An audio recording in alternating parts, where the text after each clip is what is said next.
So మీ person realise అయ్యారు ఇక్కడ that they are an avoidant అని. ఈచ్ అండ్ ఎవ్రీ టైం మీ పర్సనే మిమ్మల్ని అవాయిడ్ చేస్తూ వచ్చారు, ప్రతి దాంట్లో మిమ్మల్ని ఇబ్బంది పెడుతూ బాధ పెడుతూ వచ్చారు. కానీ ఇప్పుడు తన ట్రాన్స్ఫర్మేషన్ ఏదైతే ఉందో అది చూసి మీరు షాక్ అవుతారు. అంటే they are completely transformed into a new person. The way of communication, the way of receiving you, ఇదంతా కూడా చాలా డిఫరెంట్గా ఉంటుంది ఈ సెకండ్ ఫేజ్ ఆఫ్ యువర్ రిలేషన్షిప్లో. అయితే ఇది ఎప్పుడు స్టార్ట్ అవుతుంది అని అంటే 11th March could be significant. 11th March రోజు ఏదో ఒకటి జరుగుతుంది, మీకు చాలా హ్యాపీనెస్ ఇచ్చే ఇన్సిడెంట్ ఏదో జరుగుతుంది ఫ్రమ్ యువర్ పర్సన్. బట్ ఈ కమింగ్ వీక్లో ఈ పర్సన్ మీతో చాలా డిఫరెంట్గా బిహేవ్ చేస్తారు. మీరు అలా ఎక్స్పెక్ట్ చేయలేదు మీ పర్సన్ అంతలా మారిపోతారని అన్నట్టుగా అనిపిస్తుంది. మీరు చాలా హ్యాపీ ఫీల్ అవుతారు. కానీ ఇక్కడ ఎందుకు మీ వైపు ఎందుకు మళ్ళీ అట్రాక్ట్ అవుతున్నారంటే రీసెంట్ పాస్ట్లో ఈ పర్సన్ని మీరు చేజ్ చేసేవారు. ఓకే, పదే పదే మెసేజ్ పంపడం, కాల్స్ చేయడం ఇలా చేసేవారు. డిఫరెంట్ నెంబర్స్ నుండి మీ పర్సన్ని కాంటాక్ట్ చేసేవారు. ఒకవేళ మీ పర్సన్ మీ నెంబర్ అని కాల్ లిఫ్ట్ చేయట్లేదేమో, అదర్ నెంబర్ నుంచి ట్రై చేద్దాం, మళ్ళీ కాల్ చేద్దాం, ఇలా ట్రై చేసేవారు మీరు. ఇక్కడ ఎందుకు మీరు అలా చేసేవారు అంటే ఐ డోంట్ నో వై. మీరు చాలా ఒక ఇన్నోసెంట్ పర్సనా లేదా ఏంటో అర్థం కావట్లేదు నాకు. ఇక్కడ ఏంటంటే మీ నెంబర్ ఏంటో మీ పర్సన్కి తెలుసు కదా. మీతో మాట్లాడాలని ఉంటే మీ పర్సన్ మాట్లాడతారు కదా. మీరు అసలు ఇదంతా చేసి ఈ పర్సన్ ఇంకా డిస్టెన్స్లోకి మీరే నెట్టేశారు. ఈ డిస్టెన్స్ క్రియేట్ చేయడంలో మీకు కూడా కొంచెం పార్ట్ అనేది ఉంది, నాట్ ఓన్లీ యువర్ పర్సన్. ఎందుకంటే మీరు ఇంతలా చేయడం అండ్ మీ పర్సన్ మీరు ఎంత చేసినా ఏం చేసినా సైలెంట్గా ఉండడం, ఇదంతా ఎలా ఉందంటే మిమ్మల్ని మీరు డిగ్రేడ్ చేసుకున్నారు, మీ పర్సన్ మీరు పెడెస్టల్ పైన పెట్టారు. ఇది రాంగ్ మీరు చేసింది. సో అందుకే ఈ పర్సన్ యాక్షన్ తీసుకోవట్లేదు మీ రిలేషన్షిప్ పైన. But in the coming week me person మిమ్మల్ని ఎలా చూస్తారంటే మీరు సైలెంట్ అయిపోయారు. ఇంకా మీరు చేసిన మిస్టేక్స్ ఏంటో మీరు కూడా చూసుకుంటున్నారు. ఒకసారి వెనక్కి తిరిగి అసలు ఎందుకు ఈ కనెక్షన్ని నేను కూడా సాబిటేజ్ చేశానా అనేది మీరు ఆలోచిస్తున్నారు. ఎస్, మీరు కూడా చేశారు. ఇక్కడ మీరు పదే పదే మీ పర్సన్ని తన పాస్ట్ కోసం అడగడం, మీరు పదే పదే తనని కాంటాక్ట్ చేయడానికి ట్రై చేయడం, వాళ్ళకి స్పేస్ ఇవ్వకపోవడం, అసలు తను చేసే వర్క్ ఏంటి, ఆ వర్క్ పైన ఎంత టైం స్పెండ్ చేస్తున్నారు, ఇంట్లో ఎంతసేపు ఉంటున్నారు, ఇదంతా కూడా మీకు తెలిసి కూడా మీరు మీ పర్సన్ని మీ వైపు అట్రాక్ట్ చేసుకోవడానికి చాలా ట్రై చేస్తారు. కానీ అది అవ్వలేదు. ఎందుకు అవ్వలేదంటే ఈ పర్సన్ లైఫ్లో ఇంకా సీరియస్ ఇష్యూస్ ఉన్నాయి. మీ రిలేషన్షిప్ కంటే సీరియస్ ఇష్యూస్ చాలా నడుస్తున్నాయి మీ పర్సన్లో. అయినా కూడా ఇంకా అవన్నీ తట్టుకొని తన డైలీ రొటీన్ ఏదో తను చేసుకుంటూ వస్తున్నారు. బట్ మిమ్మల్ని అవాయిడ్ చేస్తున్నారు అని అంటే ఎస్, అవాయిడ్ చేస్తున్నారు మిమ్మల్ని. ఎందుకంటే ఇప్పుడు ఏది చెప్పలేరు మీకు. మీరు ఒకవేళ కమిట్మెంట్ అడిగితే ఇప్పుడు కాదు అని చెప్పాలి తనున్న సిచ్యువేషన్ ప్రకారం. కానీ అది మీకు నచ్చదు. మీరు మళ్ళీ వెనక్కి వెళ్ళిపోతారు, మీరు మళ్ళీ సైలెంట్ అయిపోతారు, మీరు మళ్ళీ మీ పర్సన్ని గోస్ట్ చేస్తారు, వాక్వే చేస్తారు. మీరు ఇదంతా జరుగుతుంది. సో ఇవన్నీ జరిగే బదులు మీ పర్సన్ సైలెంట్గా ఉంటే బెటర్ అని సైలెంట్గా ఉంటున్నారు. అండ్ బట్ మీ పర్సన్ చేస్తున్న మిస్టేక్ ఏంటి ఇక్కడ అంటే మిమ్మల్ని అవాయిడ్ చేస్తున్నారు. తనున్న ప్రజెంట్ కండిషన్ ఏంటో మీకు చెప్పట్లేదు. అది తను చేస్తున్న మిస్టేక్ అక్కడ. బట్ ఇంకా ఈ మిస్టేక్స్ ఏమీ ఇక ముందు జరగవు, అయిపోయింది. That dark face is over. In the coming week ఈ పర్సన్ అసలు మీకోసం తను ఏమనుకుంటున్నారు, మీ పైన తన ఒపీనియన్ ఏంటి అనేది చెప్తారు. అది విని మీరే షాక్ అవుతారు. ఏంటా ఒపీనియన్, ఏంటా ఇంప్రెషన్ ఏంటి, అసలు పాజిటివ్గా ఉందా నెగిటివ్గా ఉందా అంటే మీరు మీ లైఫ్లో చాలా ప్రాబ్లమ్స్ ఉన్నాయి. అన్ని ప్రాబ్లమ్స్ ఉన్నా మీ పర్సన్ పైన ఎక్కువ కాన్సన్ట్రేట్ చేస్తున్నారు మీరు. సో అది మీ పర్సన్కి ఇక్కడ నచ్చిన పాయింట్. అండ్ ఇంకొకటి, మీకు ఏదో ఉంది ఇక్కడ, సంథింగ్ ఒక పెయిన్ఫుల్ సిచ్యువేషన్ ఏదో ఉంది ఇక్కడ. లైక్ మీ లైఫ్లో కూడా ఒక రిలేషన్షిప్ ఫెయిల్యూర్ ఉందో, లేదా somebody walked away from your life, అలాంటిది ఏదో ఉంది. సో అంత పెయిన్ఫుల్ సిచ్యువేషన్లో ఉన్నా కూడా ఆ పెయిన్ని మీరు పబ్లిక్కి తెలియకుండా చాలా కేర్ఫుల్గా హ్యాండిల్ చేస్తున్నారు. సో అది సెకండ్ పాయింట్ మీ పర్సన్కి మీ దగ్గర నచ్చే విషయం. అండ్ ఇంకొకటి, మీరేం అడిగినా కూడా మీ పర్సన్ రెస్పాండ్ అవ్వరు తన పాస్ట్ కోసం.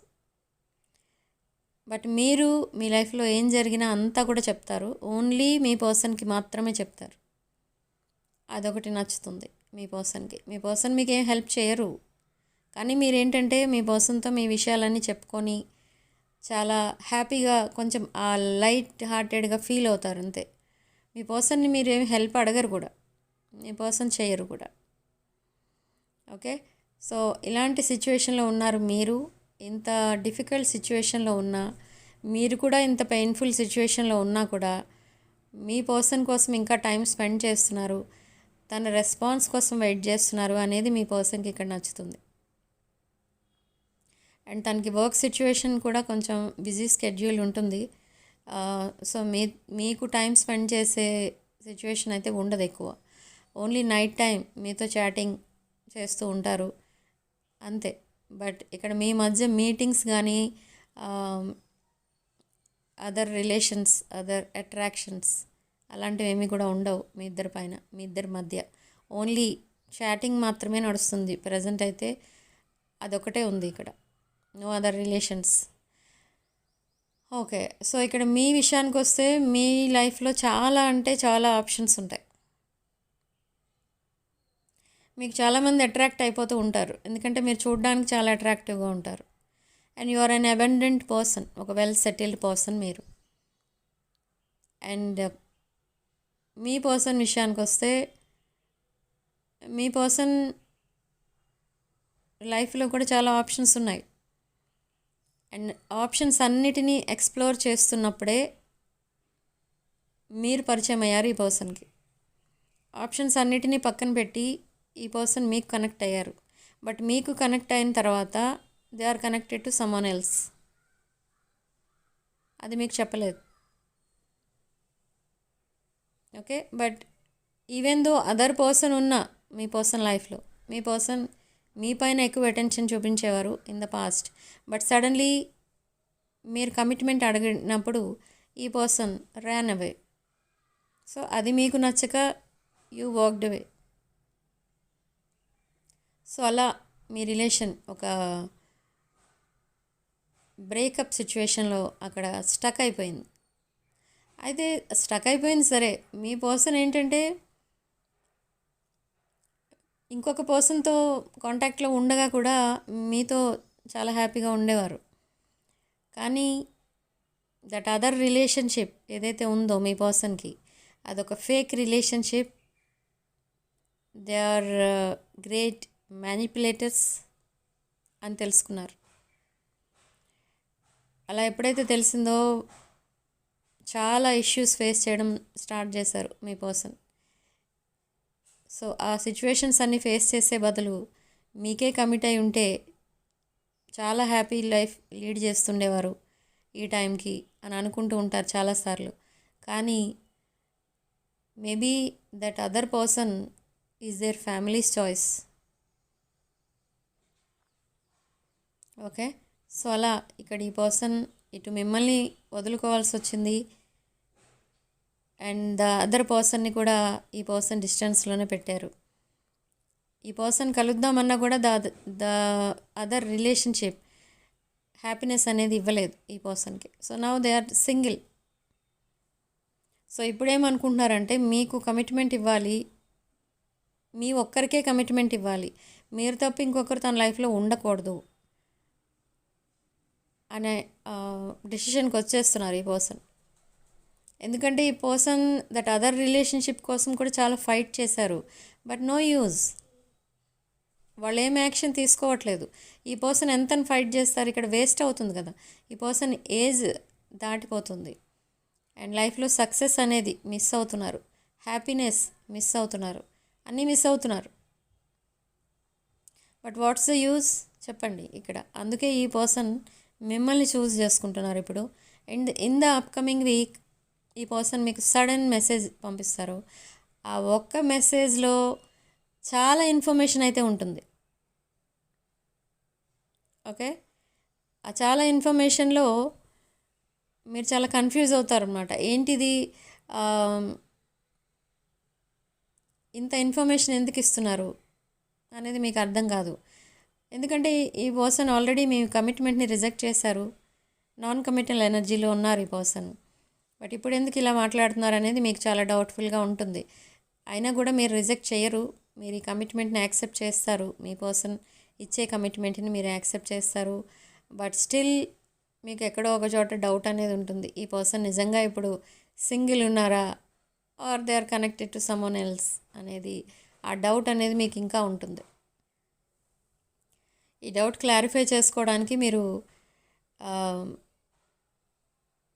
అరౌండ్ 1 or 2 years పట్టేస్తుంది. మీ పర్సన్ సింగిల్గానే ఉన్నారు, ఎవరితో కనెక్ట్ అయ్యి లేరు అని తెలుసుకోవడానికి మీకు ఆల్మోస్ట్ 1 or 2 years పట్టొచ్చు.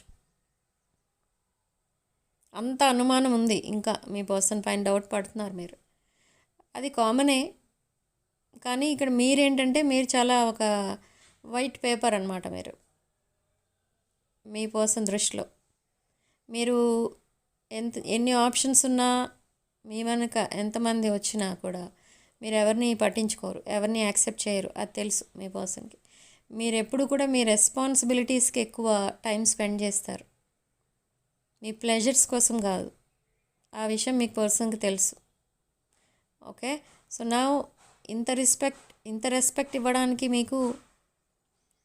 ఇంత రెస్పెక్ట్ మీకు ఇస్తున్నారు మీ పర్సన్ అంటే దానికి రీజన్ ఇదే. మీకోసం బాగా తెలుసు ఇక్కడ మీ పర్సన్కి. మీరు దేనికి ఇంపార్టెన్స్ ఇస్తారు, దేనికి ఇవ్వరు, దేనికి ఎక్కువ టైం స్పెండ్ చేస్తారు, దేనికి అసలు 1 minute కూడా స్పెండ్ చేయరు, ఇలాంటివన్నీ మీ పర్సన్కి తెలుసు. So now they are coming back to commit to you. They are leaving something or someone for you to be with you.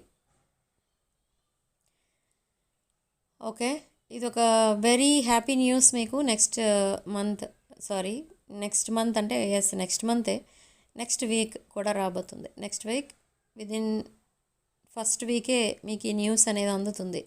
And ఈ పర్సన్ కోసం అంటే మీరు ఏదైతే విషయంలో డౌట్ పడుతున్నారో ఆ డౌట్ క్లారిఫై ఇంకెవరో చేస్తారు. అంటే సపోజ్ ఈ పర్సన్ ఎవరితోనో డిస్కనెక్ట్ అయిపోయారు, like divorce or something, breakup, అలాంటి విషయాలు మీకు మీ పర్సన్ కోసం ఇంకెవరో చెప్తారు. ఓకే, సో ఈ విషయమే మీ దగ్గర మీ పర్సన్ దాచిపెడుతున్నారు. డిస్కనెక్ట్ అయిపోయారు, ఇప్పుడు సింగిల్గా ఉన్నారు, లైక్ బ్రేకప్ అయింది, అలాంటి విషయాలు ఇప్పుడు మీతో చెప్పరు. ఎందుకంటే మిమ్మల్ని కాదని ఇంకెవరినో చూస్ చేసుకున్న పర్సన్ ఇప్పుడు డైరెక్ట్గా వచ్చి మీతో ద అదర్ పర్సన్ నన్ను వదిలేసి వెళ్ళిపోయారు అని చెప్పుకోవడానికి ఈ పర్సన్ కొంచెం ఫీల్ అవుతున్నారు. Okay, so this is the situation here. So coming వీక్స్లో మీరు చాలా ఒక ఎర్త్ ఏంజిల్లా కనిపిస్తారు మీ పర్సన్కి ఇంకా. ఓకే, ఇక్కడ age could be significant, age gap, large age gap అనేది కనిపిస్తుంది ఇక్కడ మీ ఇద్దరి మధ్య. లార్జ్ ఏజ్ గ్యాప్ అంటే అరౌండ్ 5 to 10 years కనిపిస్తుంది. Okay, so this is the situation. And health విషయానికి వస్తే మీకు హెల్త్ బాగాలేదు, మీ పర్సన్కి హెల్త్ బాగాలేదు. ఇక్కడ మీరు కొన్ని విషయాలు నెగ్లెక్ట్ చేసేస్తున్నారు. మీ రెస్పాన్సిబిలిటీస్లో మీరు ఎక్కువ టైం స్పెండ్ చేయడం వల్ల మిమ్మల్ని మీరు నెగ్లెక్ట్ చేసుకుంటున్నారు, మీ హెల్త్ని నెగ్లెక్ట్ చేస్తున్నారు. ఇక్కడ మీరు ఒక పాయింట్ గుర్తుపెట్టుకోవాలి, ఏంటంటే ఫుడ్ విషయంలో, మీ డైట్ విషయంలో మీరు చాలా కేర్లెస్గా ఉన్నారు. ఆ టైంకి ఏది దొరికితే ఏది ఈజీగా వండగలిగితే అది తినేస్తున్నారు మీరు. కానీ అక్కడ డాక్టరే, ఎస్, అక్కడ డాక్టర్ మీకు ఒక లిస్ట్ అనేది ఇచ్చారు, మీరు ఏం తినాలి ఏం తినకూడదు అనేది. కానీ అది కూడా మీరు అవాయిడ్ చేస్తున్నారు, ఇగ్నోరింగ్ ఎవ్రీథింగ్. సో మీరు అది చెక్ చేసుకోండి ఒకసారి, మీరు ఏం తింటున్నారు, డాక్టర్ ఏం చెప్పారు, ఇదంతా ఒకసారి రివైండ్ చేసుకుంటే మీరు కొన్ని మోడిఫికేషన్స్ చేసుకోవాలి మీ డైట్లో, అది మీకు అర్థమవుతుంది. ఓకే. అండ్ మీకు ఎలా అనిపిస్తుందనంటే సరిగ్గా మీరు లంచ్ ఆర్ డిన్నర్ చేసే టైంకి, ఆ టైంకి మీకు ఇంకెవరైనా వండి పెడితే బాగుండేది, ఇప్పుడు ఇదంతా నేను చేసుకోలేను అని అనిపిస్తుంది మీకు. కానీ మీ ఫుడ్ మీరే అరేంజ్ చేసుకోవాలి మీరున్న సిచ్యువేషన్లో. Maybe you are single or ఫ్యామిలీతో ఉన్న మీరు ఫ్యామిలీ రెస్పాన్సిబిలిటీస్లో ఉంటున్నారు, కానీ ఈ కుకింగ్ సెక్షన్ మేబీ మీది కాదనుకుంటా, అలాంటిది ఏదో ఉంది, సంథింగ్ డిఫికల్టీ ఏదో కనబడుతుంది ఇక్కడ. సో అలా మీరు ఆ టైంకి ఏది దొరికితే అది తింటున్నారు, లేదా మేబీ మీరు ఆఫీస్ వర్క్లో బిజీ ఉండొచ్చు, సో ప్రాపర్ ఫుడ్ అనేది మీకు దొరకట్లేదు. సో అలా మీరు హెల్త్ ప్రాబ్లమ్స్ మీరు కొని తెచ్చుకుంటున్నారు ఇక్కడ. ఓకే. సో ఇది మీరు కరెక్ట్ చేసుకోండి, ఎందుకంటే ఇది మీ ఫ్యూచర్ హెల్త్ని ఎఫెక్ట్ చేస్తుంది. అండ్ అక్కర్లేని ఎక్స్పెండిచర్ కూడా కనిపిస్తుంది ఇక్కడ. ఎక్స్పెండిచర్ అంటే అక్కర్లేని వస్తువులు ఏవో కొంటున్నారు మీరు, మీకు అవసరం లేనివి అవి, అన్నెసరీ థింగ్స్ ఏవో కొనేస్తున్నారు, like cosmetics or dresses or any accessories ఏవో కొనేస్తున్నారు, మీకు అవి యూస్ఫుల్ కూడా కాదు, మీరు అవి యూజ్ చేయరు కూడా. Okay, lot of unnecessary expenditure అనేది కనబడుతుంది ఇక్కడ. ఇదంతా అవాయిడ్ చేయాలి మీరు, ఎందుకంటే ఒక 1 మంత్లో మీరు మంత్ ఎండింగ్కి మీరు మొత్తం ఎక్స్పెండిచర్ ఎంత అయింది ఈ మంత్ అని చూస్తే మీకు అక్కడ అక్కర్లేని ఖర్చులే ఎక్కువ కనిపిస్తాయి. ఓకే, మీరు కావాల్సినవి అది ఎలాగూ తప్పదు, నీడ్స్, డైలీ నీడ్స్ అనేవి మీకు ఉంటాయి, అవి తప్పదు, కానీ అన్నెసరీ థింగ్స్ ఎక్కువ ఖర్చు పెడుతున్నారు వాటిపైన మీరు. సో అవి కూడా అవాయిడ్ చేయండి, ఎందుకంటే ఇది మీ ఫ్యూచర్ పైన ఎఫెక్ట్ చూపిస్తుంది, ఫ్యూచర్ ఇన్కమ్ పైన ఎఫెక్ట్ చూపిస్తుంది, ఫ్యూచర్ సేవింగ్స్ పైన ఎఫెక్ట్ చూపిస్తుంది. ఓకే, సో ఇవన్నీ కూడా మీరు అవాయిడ్ చేయాల్సిన విషయాలు అనమాట. And something related to me looks, అది దాంట్లో కూడా ఒక హ్యూజ్ ట్రాన్స్ఫర్మేషన్, గ్రేట్ చేంజ్ ఏదో కనిపిస్తుంది మీ లుక్స్లో. లైక్ హెయిర్ కలర్స్ వేసుకోవచ్చు మీరు, లేదా మీ మీ డ్రెస్సింగ్ సెన్స్ ఏదైతే ఉంటుందో అది ఇంకా ఇంప్రూవ్ అవుతుంది. అంటే మేబీ మీరు ట్రెడిషనల్గా రెడీ అయ్యే వాళ్ళైతే డిఫరెంట్ వేస్ ఆఫ్ డ్రెస్సింగ్ అనేది ఉంటుంది, సో అలాంటిదేవో మీరు చేంజ్ చేస్తారు, ఆర్ మీరు హెయిర్ కట్ ఏదో చేంజ్ చేస్తారు, ఆర్ జ్యువెలరీ ఏదో చేంజ్ చేస్తారు, ఆర్ ట్రెడిషనల్గా ఉండేవాళ్ళైతే మీరు ఇప్పుడు మోడర్న్గా ఉండడానికి ట్రై చేస్తారు, మోడర్న్గా ఉండేవాళ్ళైతే మీరు ట్రెడిషనల్గా ఉండడానికి ట్రై చేస్తారు. సో అలా ఏవో సమ్ చేంజెస్ ఏవో ఉంటాయి, కనిపిస్తాయి, అది అందరూ నోటీస్ చేసే విధంగా ఉంటుంది. అండ్ ఇంకొకటి, మీరు చాలా సైలెంట్ ఉంటారు, not only with your person, మీ పర్సన్తోనే కాదు బయట అందరితోని కూడా చాలా సైలెంట్ ఉంటారు, అవసరమయ్యే దానికంటే తక్కువ మాట్లాడతారు, అది అందరూ నోటీస్ చేస్తారు. ఇక్కడ మీ పర్సన్ కూడా అదే నోటీస్ చేస్తున్నారు. మీరు ఇదివరకు లాగా long messages, lengthy messages type చేసి మీ పర్సన్కి పంపించట్లేదు, వెరీ షార్ట్ మెసేజెస్ పెట్టారు. అండ్ మీ పర్సన్ అవి చూసి షాక్ అవుతున్నారు, ఏంటిది ఇంత చేంజ్ ఎందుకు వచ్చింది బిహేవియర్లో అనేది మీ పర్సన్ షాక్ అవుతున్నారు. సో మీ పర్సన్ మిమ్మల్ని అడుగుతారు కూడా, ఏంటి ఇంత చేంజ్ ఎలా వచ్చింది మీ బిహేవియర్లో అని. ఓకే, సో మీలో చాలా ట్రాన్స్ఫర్మేషన్స్ అనేవి కనిపిస్తున్నాయి. ఒక బ్రాండ్ న్యూ ఫేస్ అనేది ఆల్రెడీ స్టార్ట్ అయింది. ఇఫ్ సపోజ్ మీ పర్సన్ మళ్ళీ మీ లైఫ్లోకి రిటర్న్ అవ్వకపోతే ద అదర్ పర్సన్ ఎవరో ఉన్నారు మీ పర్సన్లో ఎంటర్ అవ్వడానికి రెడీగా ఉన్నారు. ఆఫ్టర్ March 15th ఇంకొక పర్సన్ మీకు ప్రపోజ్ చేయడం లాంటివి కూడా మీరు చూస్తారు. ది సెకండ్ పర్సన్ కూడా మీ లైఫ్లోకి వచ్చే ఛాన్స్ ఉంది. ఎవరైతే ఆల్రెడీ ఫస్ట్ పర్సన్ని వదిలేశారో, కంప్లీట్లీ మీరు సెపరేట్ అయిపోయారో, అలాంటి వాళ్ళ లైఫ్లో ఒక న్యూ పర్సన్ కూడా ఎంటర్ అవుతున్నారు. బట్ ఆల్రెడీ సింగిల్గా ఉంటున్న వాళ్ళ లైఫ్లో ఇదంతా జరగవచ్చు. కానీ ఆల్రెడీ కమిటెడ్ రిలేషన్షిప్లో ఉన్న వాళ్ళ లైఫ్లో ఓన్లీ దట్ సేమ్ పర్సన్ మళ్ళీ మీ లైఫ్లోకి ఎంటర్ అవుతారు. అండ్ బ్రాండ్ న్యూ సైకిల్ ఇద్దరు కలిసి స్టార్ట్ అవుతారు. There is no new person for that people, that kind of relationship. Okay, and మీరు మిర్రర్ నెంబర్స్ ఎక్కువ చూస్తారు. 21, 12, 13, 31, 14, 41 ఇలాంటి నెంబర్స్ ఎక్కువ చూస్తారు. ఎందుకంటే అక్కడ మీ పర్సన్ మీకోసం ఎక్కువ ఆలోచిస్తున్నారు.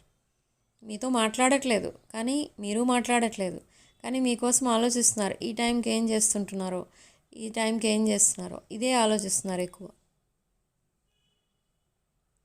ఒక్కొక్కసారి మీ పర్సన్కి కొంచెం నెగిటివ్ థాట్స్ కూడా వస్తున్నాయి మీ పైన. మీరు మూవ్ ఆన్ అయిపోయారేమో అని అనిపిస్తుంది ఒక్కొక్కసారి. అందుకే మాట్లాడట్లేదేమో అనిపిస్తుంది. కానీ మీరు అలాంటి వాళ్ళు కాదు అని అనిపిస్తుంది మళ్ళీ వెంటనే. ఓకే, సో అలాంటి సిచ్యువేషన్లో ఉన్నారు మీ పర్సన్. చాలా కన్ఫ్యూజన్లో ఉన్నారు ఆల్మోస్ట్. సో ఇక్కడ March 11th could be significant అండి. And significant number 22. And signs విషయానికి వస్తే మేష, సింహ, ధనుష్ రాశులు, వృషభ, మిథున, తుల, కుంభ, మకర, మీన రాశులు కనిపిస్తున్నాయి. It's 22:22 on the clock. Okay, so ఈ రాశుల వాళ్ళకి రెజొనేట్ అవ్వచ్చు రీడింగ్, లేదా అందరికీ రెజొనేట్ అవ్వచ్చు, లేదా అందరికీ అవ్వకపోవచ్చు కూడా. రెజొనేట్ అయిన పాయింట్స్ మాత్రమే తీసుకోండి, రెజొనేట్ కాని పాయింట్స్ వదిలేయండి.